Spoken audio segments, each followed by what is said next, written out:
let's talk about what we can experience here. We're actually going to get a little piece of that system, and it's going to affect things like the Clemson parade on Saturday morning, but it's not going to bring any precipitation really just yet.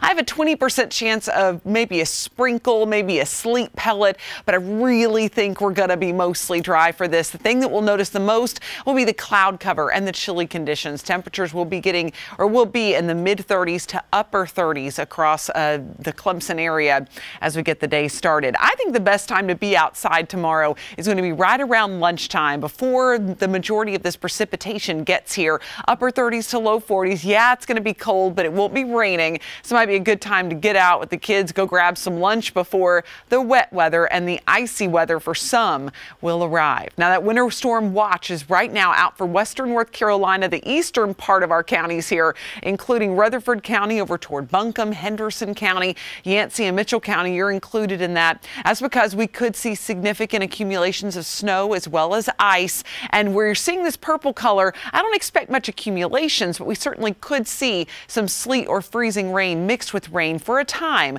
going into Saturday evening, overnight, but then it would quickly move out as we head toward Sunday morning. Mostly rain for much of the upstate. It's already down to 32, though, in Spartanburg, 31 in Lawrence, 41 in Greenville. So pretty big temperature difference there between many of our areas. 38 in Asheville, 40 for you in Clemson. So let's get a look at tonight's forecast. Temperatures generally hovering near freezing, 33 degrees. But as we've seen already, a couple spots below that, but a few spots will be above it. It'll be kind of on average right around 33.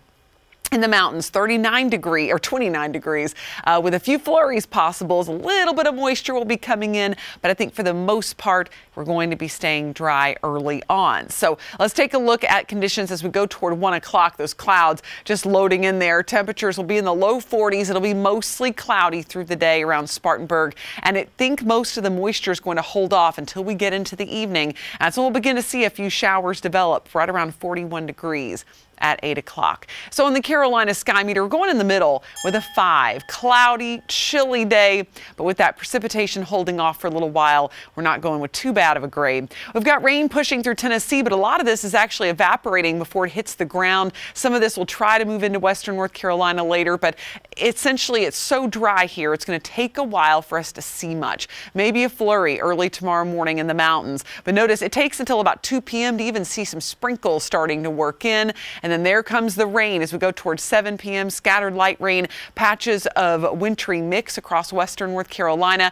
Can't rule out some of that right up near the border of North and South Carolina. Northern Greenville County could potentially see a little bit of a freezing rain or sleet mixed with rain scenario. Luckily, it moves in and out very quickly so that by 6 a.m., looking at a little bit of lingering freezing rain across western North Carolina, but the upstate just seeing a few showers at that point, and then looks like a nice clearing through the day on Sunday. So temperatures will warm back into the mid 40s by late Sunday, and the next week looks great. Mostly sunny skies. In fact, we're back to near 60 degrees by Wednesday and Thursday. So you got to get through this weekend. Really looks like Saturday evening into the overnight will be the worst of it when it comes to the cold rain in the upstate, and then that potential wintry mix in the mountains. Could have some slippery roads on Sunday morning in western North Carolina, especially those bridges and overpasses.